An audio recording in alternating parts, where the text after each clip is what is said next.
بسم الله الرحمن الرحيم، والصلاة والسلام على أشرف المرسلين. السيد الرئيس، السيدات والسادة الوزراء، السيدات والسادة النواب المحترمون. أولا في البداية لابد أن ونحن بصدد مناقشة الجزء الثاني لمشروع قانون المالية والذي يتعلق بنفقات مختلف القطاعات، لابد أن نجدد الاهتمام المستحق لمجموعة من الأسر الأمنية، في مقدمتها القوات المسلحة الملكية، أسرة الأمن الوطني، القوات المساعدة والوقاية المدنية، للأدوار الجليلة التي يقومون بها والتي أبانوا عن ذلك في مختلف المحطات. فرصة أيضا لأن نتقدم بالشكر للسيد رئيس لجنة المالية بمجلس النواب، لكافة السيدات والسادة النواب عن النقاش الذي انطلق منذ 20 أكتوبر ونواصله اليوم بكل مسؤولية وبكل احترام، في تبادل للرأي، محاولة منا بتواضع كبير أن نغني مشروعا نعتقد في الحكومة أنه الأفضل للإجابة على مختلف التساؤلات والإشكالات التي نتواجد أو نواجهها حاليا. وقد استمعت بإمعان سواء داخل لجنة المالية أو البارحة واليوم لمختلف التدخلات، وسأحاول أن أساهم بالقسط المناسب في إغناء هذا النقاش. كما قلت، أملا منا أن نخرج إن شاء الله في آخر محطة المرتبطة بالقراءة الثانية أحسن مشروع أو أحسن قانون مالية لبلادنا المرتبط بسنة 2024. وبالاستماع لمختلف المداخلات أعتقد بأن السؤال الجوهري اليوم الذي علينا أن نطرحه بشكل جماعي: ماذا كان بإمكان الحكومة أن تقوم به ولم تقم به؟ وأقول بأن الاختيارات اللي سلكتها الحكومة عرضناها بوضوح وبمسؤولية، وذلك إغناء وإثراء للمسلسل الديمقراطي الذي تعيشه بلادنا. الحكومة تقول لك دي الخيارات نتاعي اللي اختاريت، ها هي وها الإشكالات. وفي مجموعة من الحالات كنوضعوا حتى السيناريوهات التي كانت مطروحة أمامنا، وكل هذا كما قال السيد الوزير في إطار بناء مجتمع وبلد في مستوى طموحات جلالة الملك نصره الله، والذي يتجاوز الولايات التشريعية وينخرط في حضارة امتدت لقرون خلت. بلادنا اليوم الحكومة الإطار، ونرجع شي شوية للور، شنو هي المفارقات والمقاربة اللي تواجدنا فيها ولا يختلف فيها اثنان. عندنا معطيات مرتبطة بما بعد جائحة كوفيد، مسألة قارة وواضحة وثابتة، وملي تنذكر بهذه الأمور ماشي من أجل الروتين. ملي نبغيو نتحدثوا على التشغيل وملي نبغيو نتحدثوا على كيفاش تطور التشغيل، لابد أن نستحضر أن العالم وبلادنا دازوا من واحد المرحلة تجاوزت السنتين اللي كان فيها إقفال تام للنشاط الاقتصادي. هذا معطى غير قابل للقراءة من زاوية أو أخرى. المعطى الثاني هي الظروف أو الحرب الجيوسياسية التي اندلعت منذ أكثر من سنة. ما يمكنش يختلفوا اثنان على أن لهذه الحرب تأثيرات على التضخم في العالم. المسألة الثالثة، توالي سنوات الجفاف في المغرب. وبالمناسبة هاد توالي سنوات الجفاف أنا أتفق مع السيد النائب المحترم اللي قال بأنه معطى هيكلي. نعم، ولكن هذا المعطى الهيكلي كان منذ الثمانينات، والحلول اللي جات في الاستراتيجية نتاع الماء منذ سنة 2009 كانت واضحة. التساؤل الحقيقي اليوم اللي خصنا نوضعه دون مزايدة هو ماذا أنجزنا في هذه المخططات لمواجهة هذا المعطى الهيكلي، وماذا يجب علينا أن نعمل حتى نتفادى أو نخفف من نتائج هذا المعطى الهيكلي. جينا في 8 شتنبر بلادنا عرفات زلزال أبان فيه المغاربة عن تضامن كبير، ولكن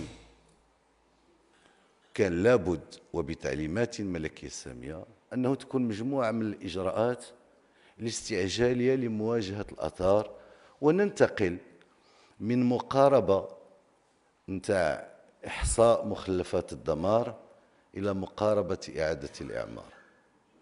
هذا هو الظروف اللي حضرنا فيها مشروع قانون المالية، وهذه الظروف وتجسيدا للتعاون بين المؤسسات التي تحكمها العلاقات اللي كانت في الدستور.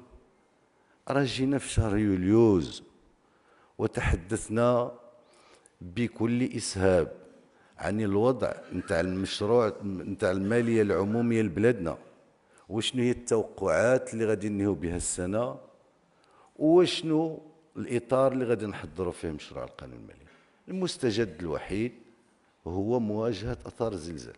وبالتالي أمام هذا الوضع، واش الأولوية نتاع مواجهة الآثار الزلزال والجفاف ماشي أولوية؟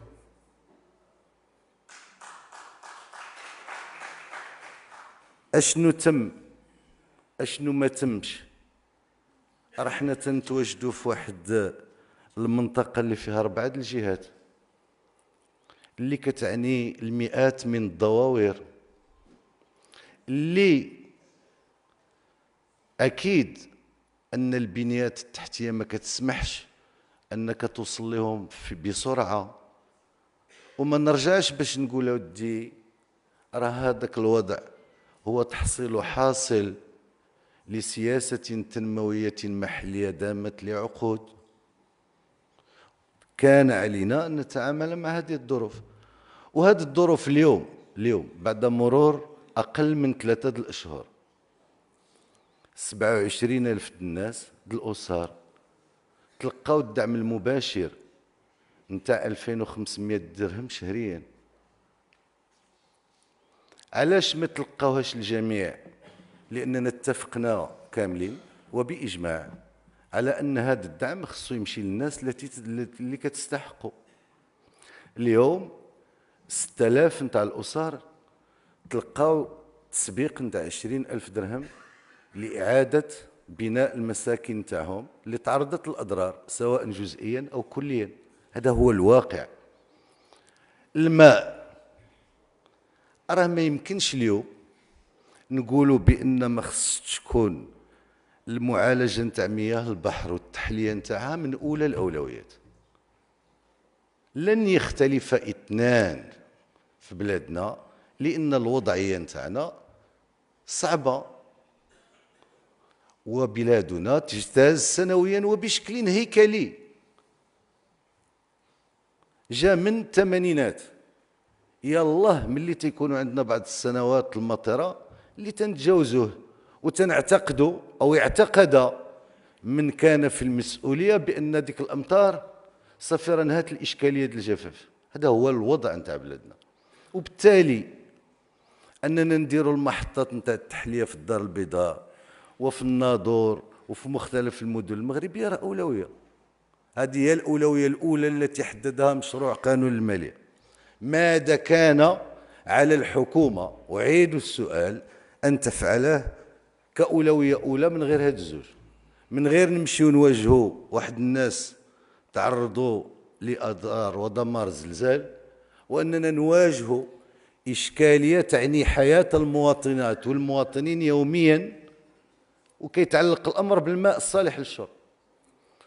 الاشكال او الامر الثاني، وكيف قال السيد الوزير، وما نبغيش نرجع للنسق السياسي نتاع بناء المجتمع والدولة الاجتماعية، هذا الاختيار هو اختيار ملكي امتد لمدة عقدين، تفاعل فيه ما هو اقتصادي مع ما هو اجتماعي.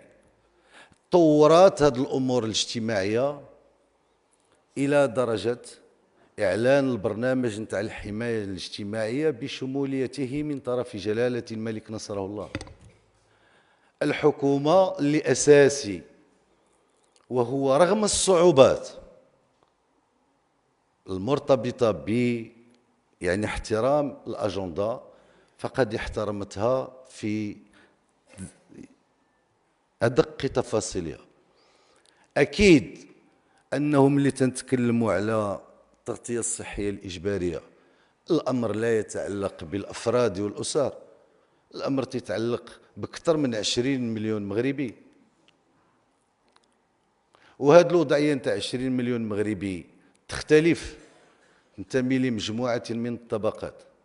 فتم العمل، وكيف ذكرنا مطولا على أن الهدف نتاعنا كاملين أن المغاربة يمشيوا لهذه التغطية الصحية الإجبارية التي كلفت ميزانية الدولة 9.5 المليار تاع الدرهم كواجب اشتراكات على الأسر اللي كانت سابقا في منظومة الرماد. الحوار الاجتماعي، باش نبقى في هذا البناء نتاع الدولة الاجتماعي، الحوار الاجتماعي أولا الحكومة جات، وهذا الحوار عرف عدة تعثرات لمدة سنوات. معناه أن إعادة الثقافة الحوار الاجتماعي ومأسسة الحوار الاجتماعي كان أمرا غير هين، وجاء في ظروف كنعرفوا فيها كاملين داخل القطاعات الوزارية أشنو هي يعني التموقع الحقيقي لمختلف التمثيليات النقابية داخل هذه القطاعات. بدا هذا الحوار الاجتماعي بفلسفة واضحة. الآن هذا الخيار واش صحيح أو مش صحيح، هذا هو النقاش. الحكومة قالت أنا غادي نبدا بالقطاعات الأساسية اللي تيتوالموا مع البرنامج الحكومي نتاعي اللي هي القطاعات الاجتماعية، وفي إطار المقاربة الشمولية نتاع القطاع نعالجوا الموارد البشرية، الوضعية نتاع الناس اللي تيشتغلوا داخل القطاع. فكان الأمر كذلك بالنسبة لنساء ورجال قطاع الصحة. ونفتح واحد القوس باش نقول ونأكد ما قلته البارحة، لو كان بالإمكان اليوم أننا ندخلوا 10,000 ولا 15,000 طبيب لقطاع الصحة لفعلناه. الإشكال هو أن سياسة تكوين الأطباء اللي جات منذ سنوات ما تتمكن اليوم إلا من تكوين عدد قليل من الأطباء. العلاج نتاعو هي المقاربة نتاع أننا نضاعفوا العدد نتاع الطلبة، وهو اللي دارته الحكومة. كاينش اختيار آخر. تقول لي تنقول لك ودي ما كاينش الطبيب، تقول لي لا خلق المنصب الشغل. خصنا نتكلموا بالصراحة اللازمة.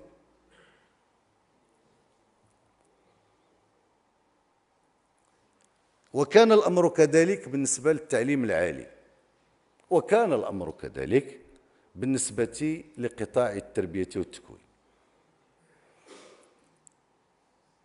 لنتفق جميعا على أن في هذه المجالات الثلاث، أن الموارد البشرية، أن المعلم والأستاذ والطبيب والممرض والأستاذ الجامعي هما محور كل إصلاح. صلح كيف ما بغيتي الشيء الآخر، إلا ما كانوش هادو تيشتغلوا في ظروف حسنة ما يمكنش نواصلوا المسار، ما يمكنش. وبالتالي ماشي اليوم لأنه كاين واحد الاختلاف قد يكون جوهريا مرتبط بالنظام الأساسي بهذه الوضعية المادية، ونقولوا بأنه المقاربة نتاع إصلاح التعليم ما خداتش بعين الاعتبار القانون الإطار، بأنه كان خصنا نرجعوا عاود للحوار المجتمعي. الحوار المجتمعي دام لسنوات حول التعليم، وتوج بالقانون الإطار اللي جا للبرلمان، والحكومة من واجبها أن تنزل هذا القانون الإطار وتحمل المسؤولية نتاعها في التنزيل. إذن هذا هو المقاربة. وأضف إلى ذلك أنه أكيد المحطة الأخيرة والتزام هذا خداه رئيس الحكومة أمام المركزيات النقابية بأنه غادي يفتح حوار قبل نهاية السنة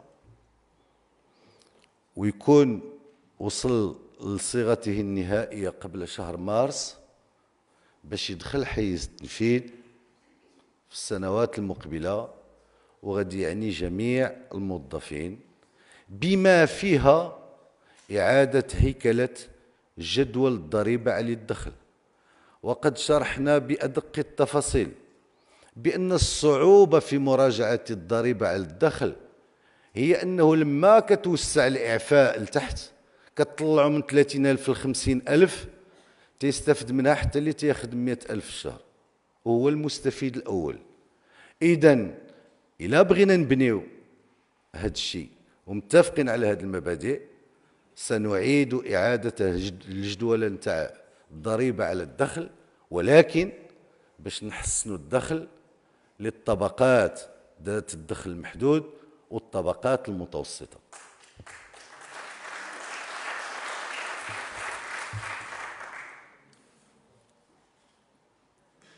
هذا الحوار الاجتماعي من الضروري أن نتكلم عن تكلفته الحالية، هي 14 مليار تاع الدرهم.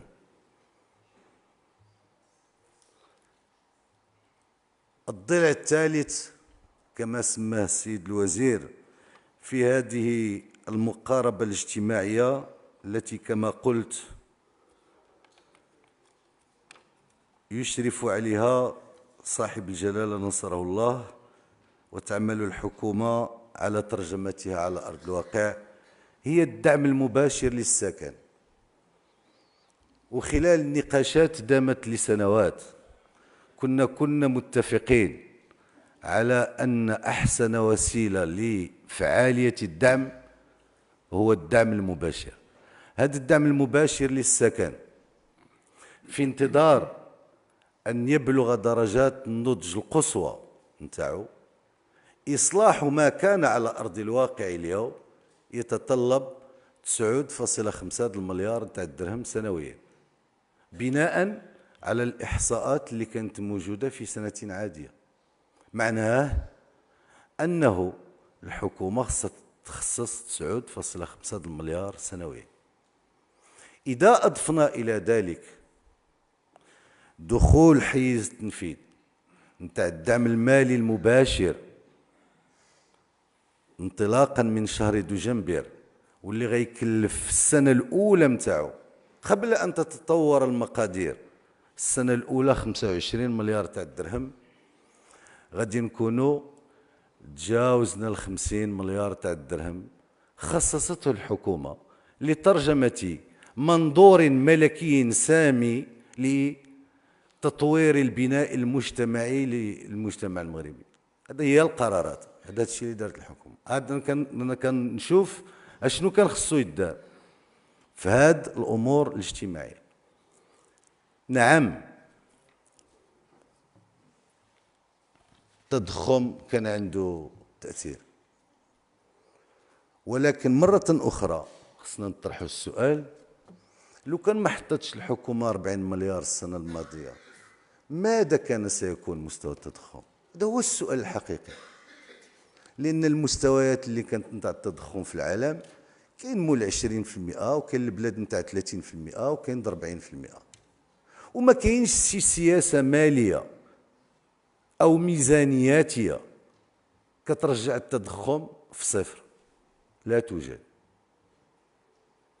ولو وجدت لكانت هي اختيارات البلدان الأخرى. كاين جوج الأمور، كاين سياسات ميزانياتية للتقليص من التضخم، وكاين سياسة نقدية عبر مراجعة الأسعار نتاع الفوائد للتحكم في التضخم.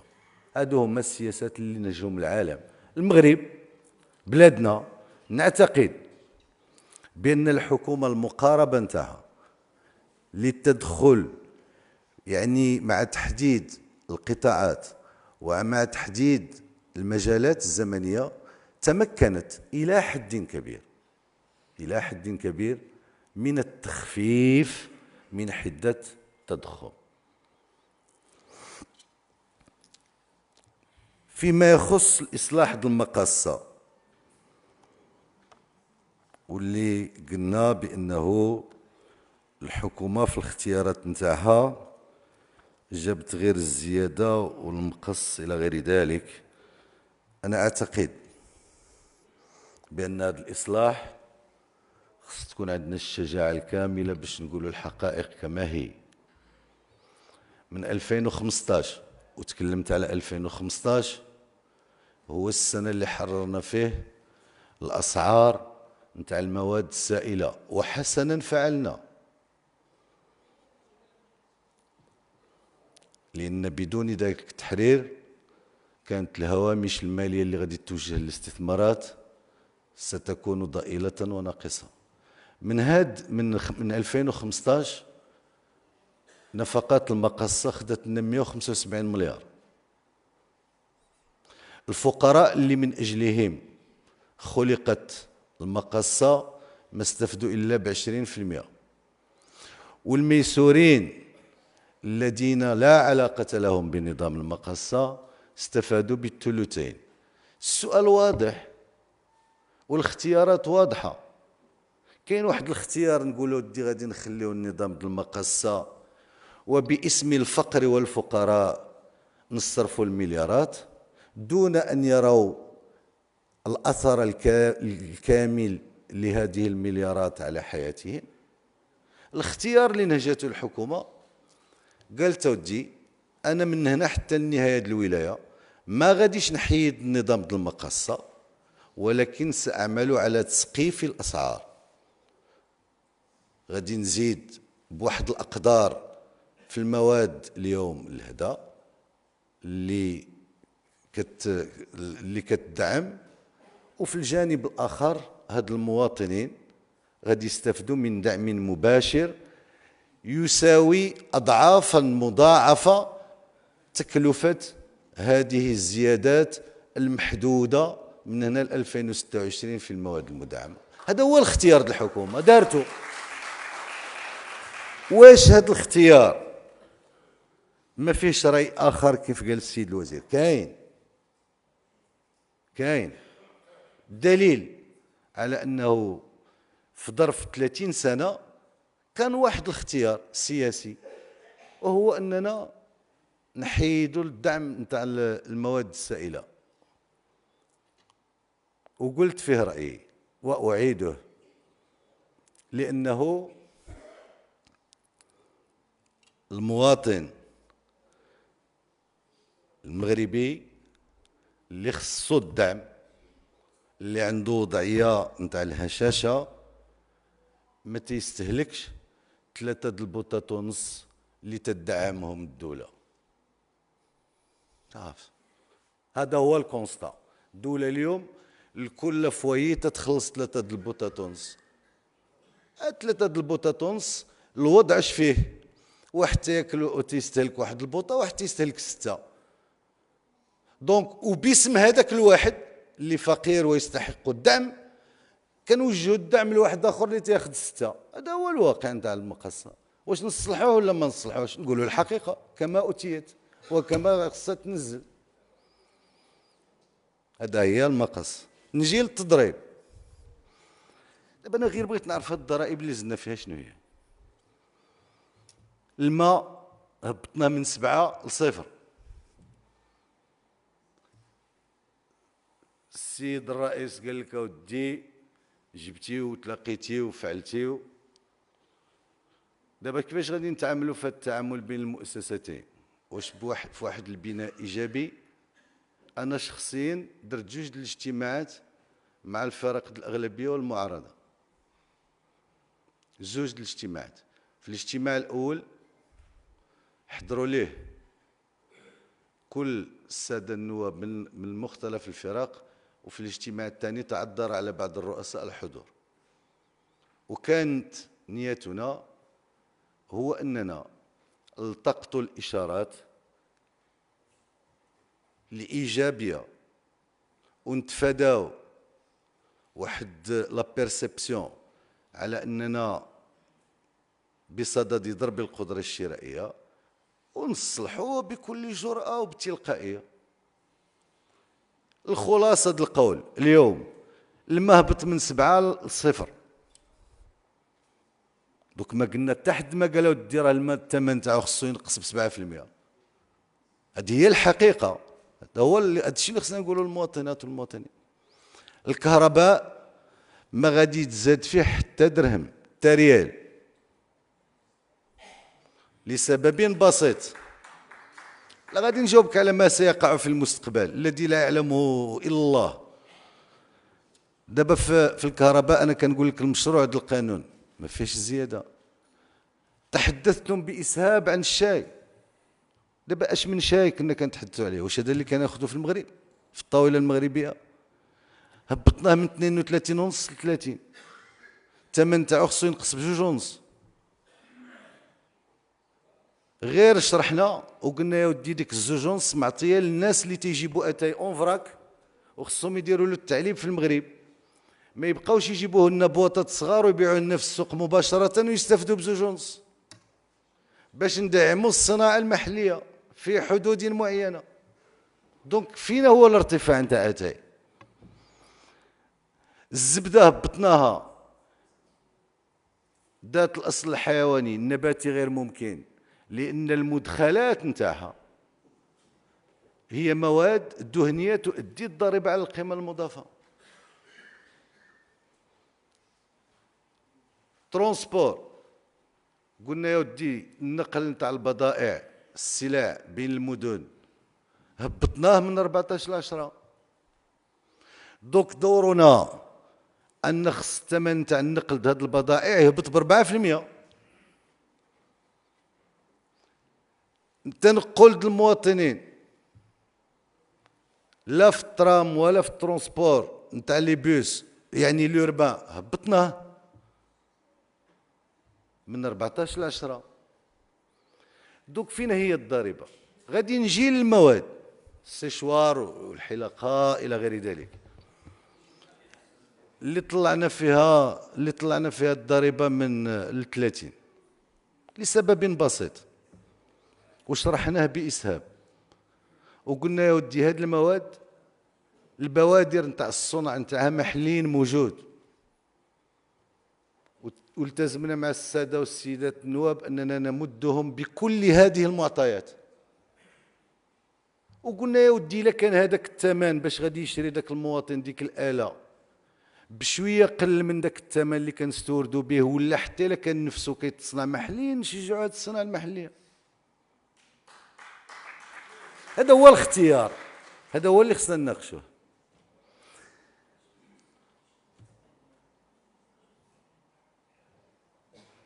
وقلنا كاين مجموعة د المواد باش يكون النقاش واضح وموضوع في الإطار نتاعو بكل شفافية مع السيدات والسادة النواب، أن المواضيع الأخرى المرتبطة بالهواتف وبالمشروبات الكحولية بمختلف أنواعها غادي نفتحوا فيها نقاش، وبعض المواد الأخرى بحال البوليستير إلى غير ذلك أننا سنعيد فيها النقاش في الغرفة الثانية مع مختلف الفرقاء، ونرجع في القراءة الثانية بمواد كتمشي وفق المقاربة.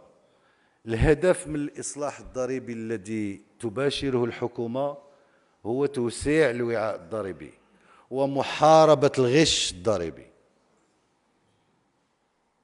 احنا فين ما شفتيو شي حاجة غادي تكون عندها، نعطيك التزام مفتوح فيها شي نفقة إضافية على الطبقات الهشة والفقيرة، نحيدوه. جيب التعديل، أنا عطيتك تعديل مفتوح، نحيدوه. فيما يخص توازنات، ولا بد نقولوا فيها شي كلمة باش نختم، ما بغيش نطول. توازنات الاختيار تاع الحكومة واضح. احنا لقينا البلاد في عجز مالي نتاع 7%، و7% معناه أن المديونية غادي ترتفع، وأن السيادة المالية لبلادنا غادي تكون في خطر.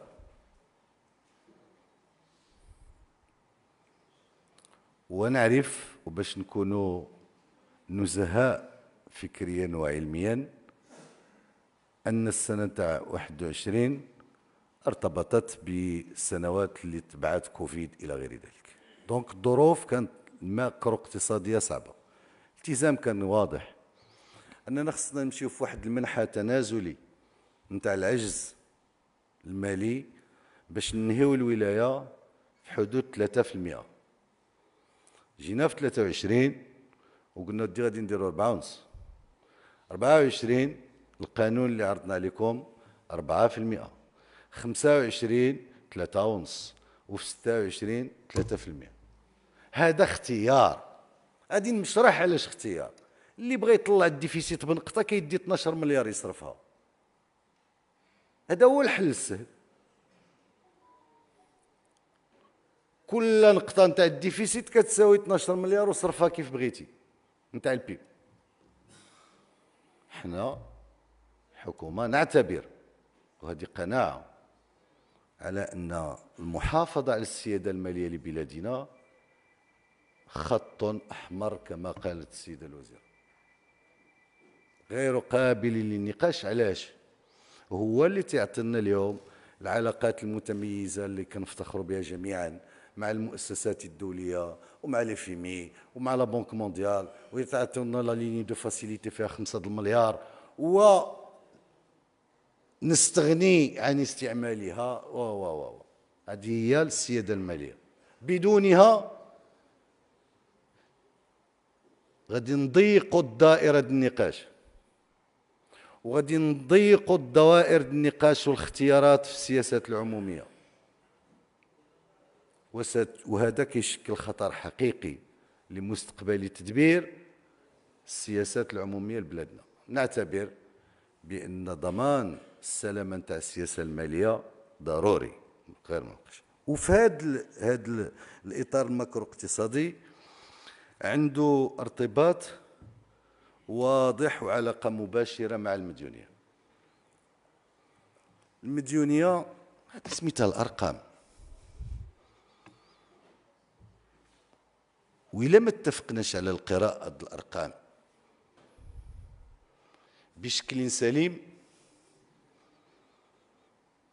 يعني ما يمكن ليناش نعالجوا المديونية. بعدا نتكلموا غير بالأرقام ونتفقوا عليها. في 2021 المديونية د بلادنا وصلت ل 71.6%.